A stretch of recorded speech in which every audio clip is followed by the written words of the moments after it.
Are Marvel movies real cinema? The director legend Martin Scorsese answered this question with a clear no. According to the Wolf of Wall Street producer, they are something like theme parks. He literally said in an interview with Empire magazine, "It isn't the cinema of human beings trying to convey emotional, psychological experiences to another human being." Shortly afterwards, MCU icon Robert Downey Jr. himself replied in a conversation with radio presenter Howard Stern that he didn't feel attacked by it at all. In addition, he says that they need all the different perspectives so that they can find their way to the middle, and adds at the end that the MCU films are definitely cinema for him. Samuel L. Jackson, who is better known as Nick Fury in the MCU, also expressed his opinion. He told Variety, "I mean, that's like saying Bugs Bunny ain't funny. Films are films. Everybody doesn't like his stuff either. Everybody's got an opinion. So I mean, it's okay. Ain't going to stop nobody from making movies." Last but not least, we would like to share with you the opinion of James Gunn, who as a successful director is the one who can understand Scorsese's words the best. On Twitter he states,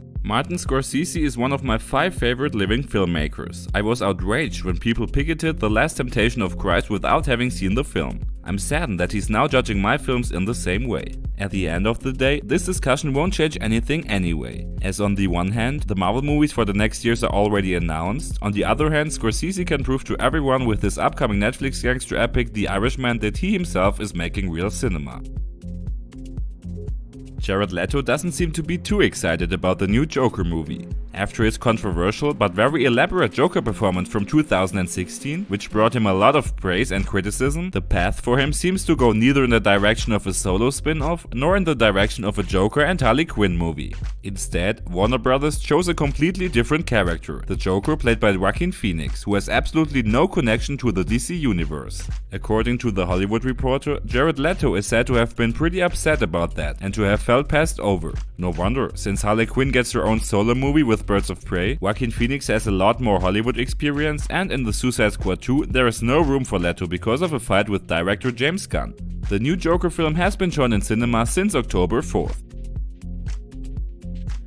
John Wick is currently one of the most successful action films ever. Only this year, with its third part, $323 million were brought in, which in total is more than both predecessors together.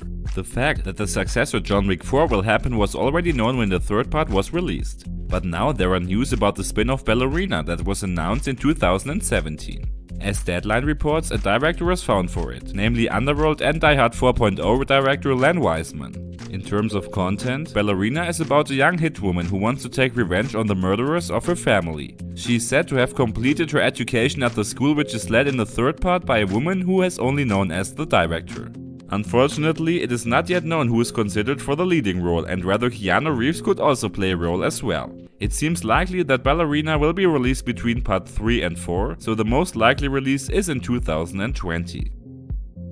Halloween is getting closer and closer, and so is the time of horror movie releases. Of course, the Halloween figure should not be missing, Michael Myers. He made an incredible comeback last year in David Gordon Green's film. Now the movie Halloween Kills is supposed to tie directly to the celebrated first Halloween part of John Carpenter from 1978 and ignore all other sequels. Even the old actors from the first part are now engaged again, for example, Charles Cyphers. The now 80-year-old already impersonated Sheriff Lee Brackett in the first 2 parts of Halloween and will now be seen as the same in front of the camera again. Also back in their roles will be Kyle Richards as Lindsay Wallace, Nick Castle as Michael Myers, and Nancy Stevens as Sister Marion. Michael Myers' sister Laurie Strode, who already made his life much harder in the 2018 remake, should not be missing either. A well-known location from the second part has already been leaked, which is the Haddonfield Memorial Hospital. To what extent the Halloween 2 location will be filled with similar scenes and murders can only be speculated. Halloween Kills will be released on October 16, 2020. Its successor Halloween Ends will be released 1 year later on October 16, 2021. The next years are not only filled with Marvel movies, but also some Marvel series will celebrate their release in the next years. For example, The Falcon and the Winter Soldier or WandaVision. Another Marvel series, which has no direct connection to the MCU, will be released next year, namely the very dark series Helstrom, which revolves around the offspring of a serial killer. Much more about the story isn't really known yet, but some actors are. The main roles are the siblings Damon and Anna Helstrom, who are played by Tom Austin, known from The Royals, and Sidney Lemon from Fear the Walking Dead. Both of the characters live kind of double life. While Damon lectures as a professor during the day and Anna runs an auction house, both of them go on a demon hunt at night. In the cartoon, both are children of the devil. Her mother had to be admitted to a psychiatric ward when she found out who her husband really was. Regarding the comics, Helstrom is part of the Helstrom storyline as part of the Ghost Rider comics. The series is to be produced for Hulu. The release year is set for 2020.